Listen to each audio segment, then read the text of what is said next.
오늘 함께 묵상할 말씀은 열왕기 하 4장 1절에서 7절까지의 말씀입니다.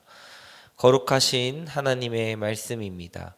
선지자의 제자들의 아내 중에 한 여인이 엘리사에게 부르짖어 이르되 당신의 종 나의 남편이 이미 죽었는데 당신의 종이 여호와를 경외한 줄은 당신이 아시는 바니이다.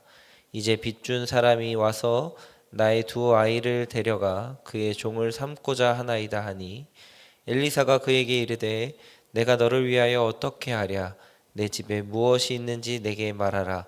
그가 이르되 계집종의 집에 기름 한 그릇 외에는 아무것도 없나이다 하니 이르되 너는 밖에 나가서 모든 이웃에게 그릇을 빌리라.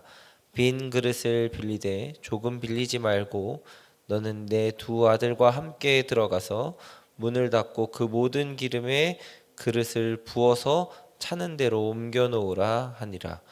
여인이 물러가서 그의 두 아들과 함께 문을 닫은 후에 그들은 그릇을 그에게로 가져오고 그는 부었더니 그릇에 다 찬지라.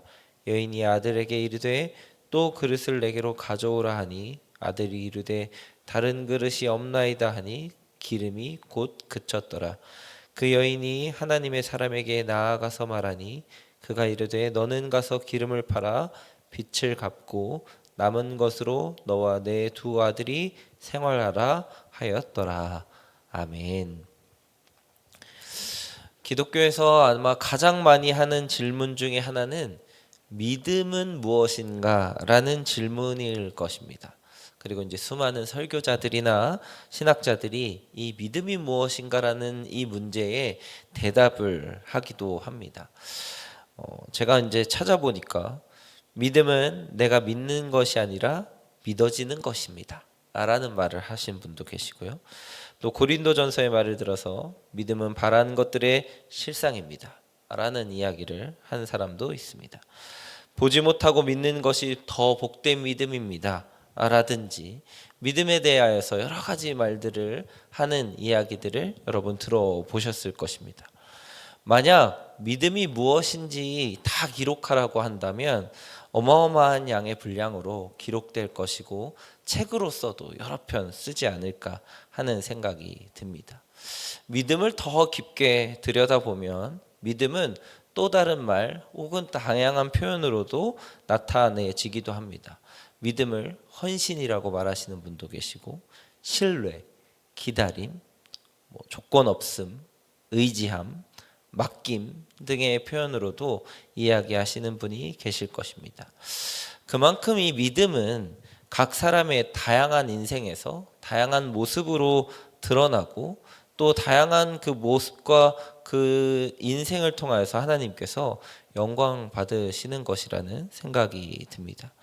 사람의 개성만큼 그리고 인생의 종류의 다양한 만큼 믿음의 종류도 굉장히 많고 다양하지 않을까.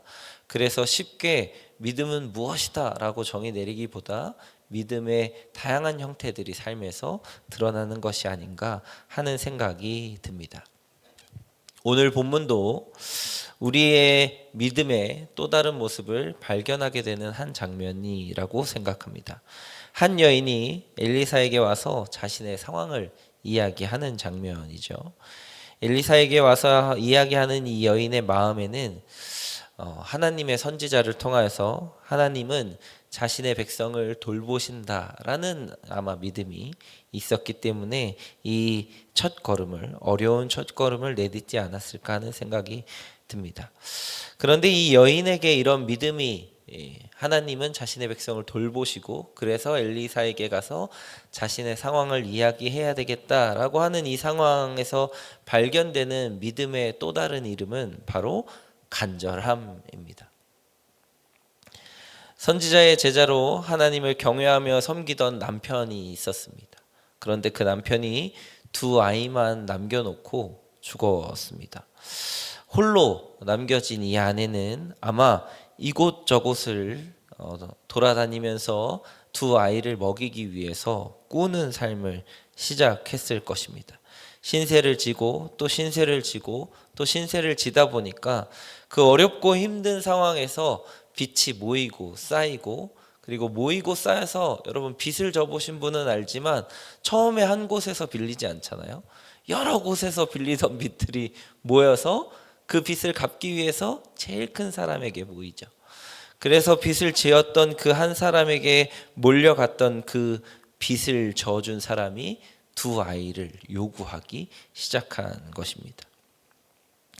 두 아이를 종으로 데려가고자 하는 이 간절한 상황에 몰리자 이 여인이 엘리사에게 찾아가게 되고, 그 엘리사에게 찾아간 것이 간절함이라는 믿음의 첫 걸음이 된 것입니다. 엘리사에게 찾아가서 여인의 사정을 이제 들었던 이 엘리사는 여인의 이 간절함에 응합니다. 그리고선 이야기해 주죠. 그런데 엘리사가 해주는 이 이야기에서 엘리사를 통하여서 하나님이 해결해 주고 싶으셨던 것은 이 여인의 빚만은 아니었던 것 같습니다. 늘 그렇듯이 하나님은 그 한 사람의 상황과 환경을 극복시켜 주는 걸 통해서 그 사람의 상처까지도 만지시는 것을 볼 수가 있죠. 안 그래도 여러 곳에서 빚을 지면서 아쉬운 소리를 하고 살아갔을 이 여인에게 그릇을 다시 빌리라고 하는 이 얘기는 굉장히 어려운 이야기였을 것 같습니다. 한 번 다 빌렸을 거예요. 자기 동네 마을의 주변의 이웃들에게 한 번씩은 음식을 빌렸을 수도 있고, 한 번은 아쉬운 사정을 했을 수도 있는 그들에게 다시 찾아가서 그릇 하나 빌려달라고 하는 것이, 그것도 조금 빌리는 게 아니잖아요. 빈 그릇 있으면 다 빌려달라고 하는 것이 얼마나 어려웠겠습니까? 성경에서는 마치 엘리사에게서 나오자마자 기름을 붓는 것처럼 보이지만 그 중간의 과정에 그릇을 빌리는 과정이 있지 않겠어요? 그 그릇을 빌리면서 여인은 무슨 생각을 했을까요? 왜 또 나에게 빌리라고 하나? 그동안 수없이 많이 빌렸던 인생인데 라는 마음이 들지 않았을까요? 그 그릇을 빌려오는 과정에서 이 남편이 죽고 두 아이를 먹이기 위하여서 전전긍긍했던 자신의 과거를 돌아보았을지도 모르겠습니다. 그리고 결국엔 그렇게 어렵게 빌려오고 그렇게 빈 그릇이 집안에 있는 곳에서 결국 그 빈 그릇, 사람들에게서 빌린 것은 빈 그릇이지만 결국에 그 그릇을 채우시는 것은 하나님이라는 것을 깨닫기 시작합니다. 그릇이 하나둘 채워지고 그 안에 기름이 채워지는 동안에 이 여인은 그동안 힘들고 어렵게 누군가에게 꾸었던 것, 그러나 갚지 못했을 그 비어진 마음, 그리고 빚진 자의 마음을 채우시는 하나님을 경험하게 됩니다. 사람에게 기대고 사람에게 꾸었던 것은 결국엔 빈 그릇이지만 채우시고 넘치도록 베푸셔서 다시 그 꾸었고 빚진 마음을 갚을 수 있게 하시는 것은 하나님이라는 것이 고백되어지는 순간입니다.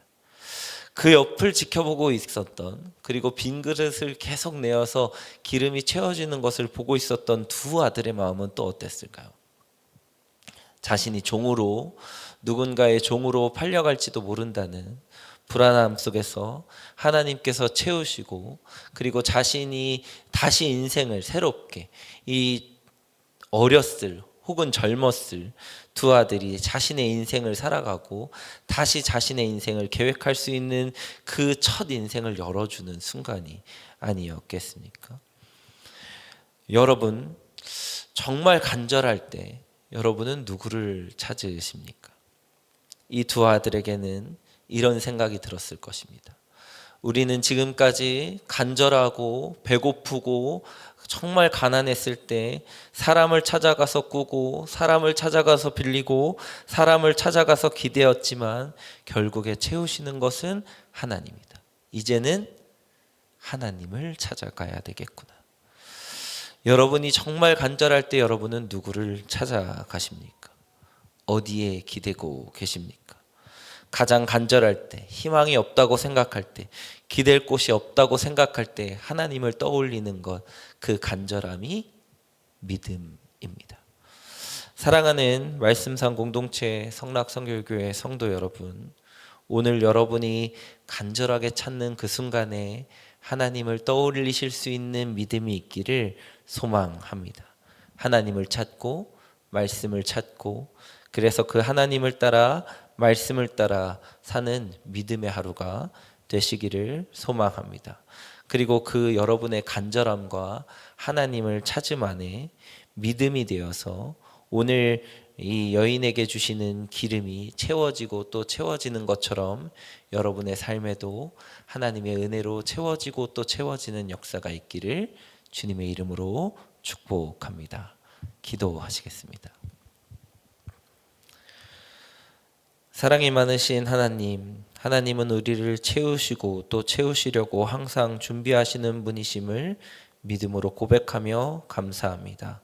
그러나 우리의 연약함이 하나님을 찾기보다 사람을 찾고 상황을 해결하려고 할 때가 많았음을 고백합니다. 사람을 의지했던 그 순간들을 내려놓고 주님 앞에 회개하고 다시금 간절함의 믿음으로 주님을 찾기로 결단하는 저희를 받아 주시옵소서. 그래서 오늘 하루 간절하게 무언가 필요한 순간에 기댈 곳이 없고 홀로라고 생각하는 그 순간에 주님을 먼저 찾는 우리 말씀 삶 공동체가 되게 하여 주시고 그 찾아진 주님이 우리 가운데 채우시는 것을 경험하는 하루가 되게 하여 주시옵소서. 주님, 정말 간절히 주님을 바랍니다. 함께하여 주시고 인도하여 주실 하루를 올려드립니다. 감사드리고 예수님의 이름으로 기도드렸습니다. 아멘. 이 시간 다음과 같은 기도 제목으로 함께 기도하시겠습니다. 지금 들은 말씀이 내 삶으로 이어지게 하옵소서. 2025년 또 다른 2년 3년의 복 말씀 묵상이 상임이다를 통해 말씀상 공동체가 풍성한 은혜를 누리게 하옵소서. 다음 세대 겨울 사역을 축복하시고 성경학교와 청년부 수련회를 통해 말씀으로 예수 그리스도를 경험하는 시간 되게 하옵소서. 우리나라의 정치와 경제 모든 상황에 주님께서 개입하시고 하나님의 공의와 정의로 회복되어 속히 안정된 나라로 세워 주옵소서. 육체의 질병과 마음의 질병으로 고통받는 성도들에게 회복의 은혜와 평안의 은혜를 베풀어 주옵소서. 개인의 기도 제목과 공동의 기도 제목으로 다 같이 기도하시면서 삶의 자리로 나아가시겠습니다.